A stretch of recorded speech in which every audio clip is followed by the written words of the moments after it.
আসসালামু আলাইকুম, সাথে আছে আমি আছি তারিফ খান। আজকের পাঠ্য বিষয় ত্রিকোণমিতি পর্ব নাম্বার 4। আজকের পর্বে আমরা শিখব তোমাদের পাঠ্য বইয়ের 185 পৃষ্ঠার 17 নম্বর অঙ্ক আর 19 নম্বর অঙ্ক। আমাদের বলছিল প্রমাণ করো যে 6 থেকে 20 নম্বর পর্যন্ত, তাহলে 17 আর 19 6 থেকে 20 এর ভিতরে পড়ছে। তাহলে প্রমাণের অঙ্ক, আর প্রমাণের অঙ্কের মধ্যে বাম পক্ষ লিখতে হয় অথবা লেফট হ্যান্ড সাইড লিখতে হয়। আমি লেফট হ্যান্ড সাইড দিয়ে শুরু করলাম।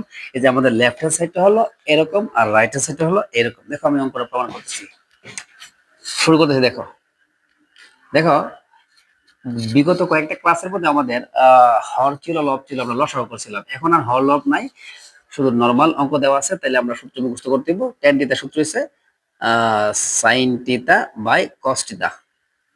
প্রশ্ন আসতে পারে tan থিটা সূত্র কেন আমরা sin theta by cos theta বসালাম, 1 বাই cot থিটা কেন বসালাম না? দেখো পাশে আছে আমাদের sec থিটাতে। sec থিটা সূত্র কি? দেখো আমাদের sec থিটা সূত্র হলো 1 by cos theta. sec theta সূত্র যেহেতু 1 বাই cos থিটা, আর এই cos cos মিলানোর জন্য আমরা tan এর সূত্র বসালাম sin theta by cos theta. তো 1 বাই cot থিটা বসানো যাবে না, কারণ cos cos মিলবে না, তাই sin theta by cos theta বসাইলাম। এখন আমাদের কাজ করতে হবে, যার হর আছে লব আছে, হর আছে লব আছে, মাঝখানে যোগ অথবা বিয়োগ, তা করতে হবে লসাগু। লসাগু করার সময় খেয়াল রাখতে হবে হর দুইটা মিলে কিনা। হর দুইটা মিলে গেলে যে কোনো একটাই তুমি নিবা লসাগু। এই অঙ্কে লসাগু হবে cos। তারপর আমাদের কি করতে হবে? তারপর আমাদের করতে হবে, দেখো হর দ্বারা ভাগ, cos দ্বারা cos ভাগ করলে হবে 1, 1 দ্বারা sin গুণ করলে হবে sin 1 এ sin, sin 1 এ sin,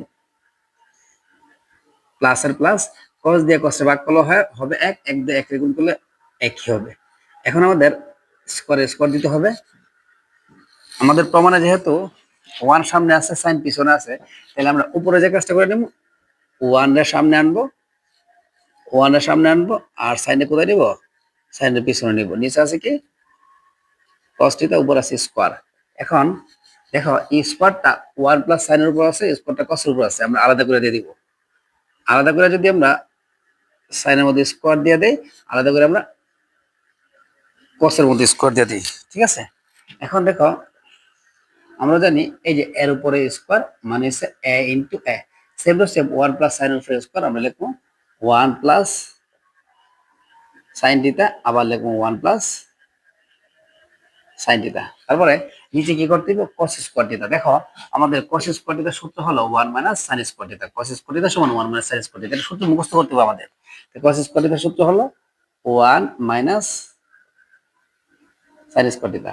আমরা জানি মনে মনে এই যে 1 এর উপর একটা স্কোয়ার দেওয়া যায়, এই অঙ্ক বোঝানোর সুবিধাতে দিলাম। এখন a square minus b square, a square minus b square সূত্র হলো a plus b into a minus কি a minus b।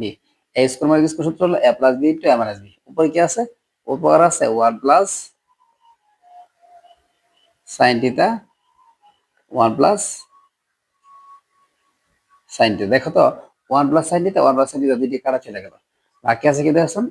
1 plus sin theta, 1 minus sin theta. দেখো তো আমাদের লেফট হ্যান্ড সাইডের উত্তর হলো 1 plus sin theta, 1 minus sin theta. Right hand সাইডের উত্তর হলো 1 plus sin theta by 1 minus sin theta.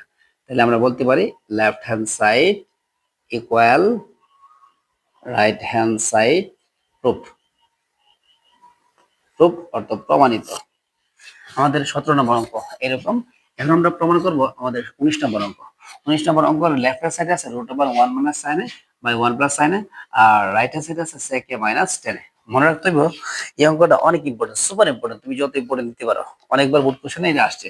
তারপরে অঙ্কটা সমাধান করতেছি। দেখো অঙ্কটা সমাধান করার জন্য আমাদের মনে রাখতে হবে √ওভার দিয়ে কোনো অঙ্ক আসলে এই অঙ্কটা সমাধান এরকম ভাবে করতে হবে। এখন আমি যেরকম ভাবে কথাটা বলবো, দেখো √ওভার দিয়ে অঙ্কটা আসছে, আর √ওভারের অঙ্কটা এরকম ভাবে সমাধান করতে হবে। উপরে যা আছে আমরা তাই লিখবো, মানে এই লাইনে যা আছে আমরা সেম লিখবো। অনেকে প্রশ্ন হবে স্যার সেম লাইন দিয়ে একেবারে লিখে ফেলেন, না সেম লাইন না। প্রথমত আমরা সেম লাইন লিখলাম, তারপরে ব্র্যাকেট দিব। আমরা ব্র্যাকেট দিয়া নিচে যদি প্লাস থাকে উপর নিচে সেম এমন একটা লাগাবো মাইনাসের, নিচে প্লাস থাকলে উপর নিচে মাইনাস লাগাবো, আর নিচে মাইনাস থাকলে উপর নিচে প্লাস লাগাবো। তো নিচে আমাদের প্লাস আছে, তাহলে উপর নিচে 1 minus sin a, 1 minus sin a লাগাবো, ঠিক আছে? এখন আমাদের কি করতে হবে? আমাদের √ওভার দিতে হবে। নিচে কি করতে হবে? 1 plus sin a, 1 minus sin a, তাহলে a plus b into a minus b। সূত্র হলো a square minus b square. আর উপরে ওয়ান মাইনাস সাইনে ওয়ান মাইনাস সাইনে দুইটা দেখতে একই রকম, দুইটা দেখতে একই রকম হলে ওয়ান মাইনাস সাইন এ তার উপর কি হোল স্কয়ার দিতে হবে। দুইটা দেখতে একই রকম হলে হোল স্কয়ার, আর দুইটা দুই রকম হলে এ প্লাস বি ইন্টু এ মাইনাস বি তার সূত্র বসাতে হবে। এখন আমরা জানি ওয়ান উপর স্কয়ার দেওয়া যে কথা, না দেওয়া কি কথা। তারপর আমাদের যে কাজটা করতে হবে, ওয়ান মাইনাস সাইন স্কয়ার, দেখো তো one minus sine square theta সমান হচ্ছে কস স্কয়ার থিটা, তাহলে ওয়ান মাইনাস সাইন স্কয়ার এর সমান হলো কি কস স্কয়ার এ। উপরে কি আছে, উপরে যেভাবে আছে সেভাবে লিখবো আমরা, ওয়ান মাইনাস সাইন এ, উপর আছে কি হোল স্কয়ার। দেখো এখন রুট স্কয়ার কাটা, রুট স্কয়ার কাটা, রুট স্কয়ার কাটা যেটা আমরা আগে থেকে জানি, রুট স্কয়ার কেটে হলে উপরে থাকে ওয়ান মাইনাস সাইন এ, আর নিচে কি থাকে কি কসে থাকে। এখন দেখো এই কসটা ওয়ান এর নিচে দেওয়া যায়, এই কসটা সাইনের নিচে দেওয়া যায়, আলাদা করে দেওয়া যায়। কসটা আমরা ওয়ান এর নিচেও দিলাম, মাঝখানে মাইনাস থাকলে মাইনাস দিবা, মাঝখানে প্লাস থাকলে প্লাস দিবা। কসটা আবার কার নিচে দিব আমরা, কসটা আবার সাইনের নিচে দিব, সাইনের নিচে দিব। এখন ওয়ান বাই কস মানে সেকে, আর সাইন বাই কস মানে কি টেনে। তাহলে আমাদের লেফট হ্যান্ড সাইড হলো সেকে মাইনাস টেনে, রাইট হ্যান্ড সাইড হলো সেকে মাইনাস টেনে। লেফট হ্যান্ড সাইড আর রাইট হ্যান্ড সাইড মিলে গেছে, তাহলে লেফট হ্যান্ড সাইড সমান রাইট হ্যান্ড সাইড প্রুফ। এ হলো আমাদের 4 নম্বর পর্ব।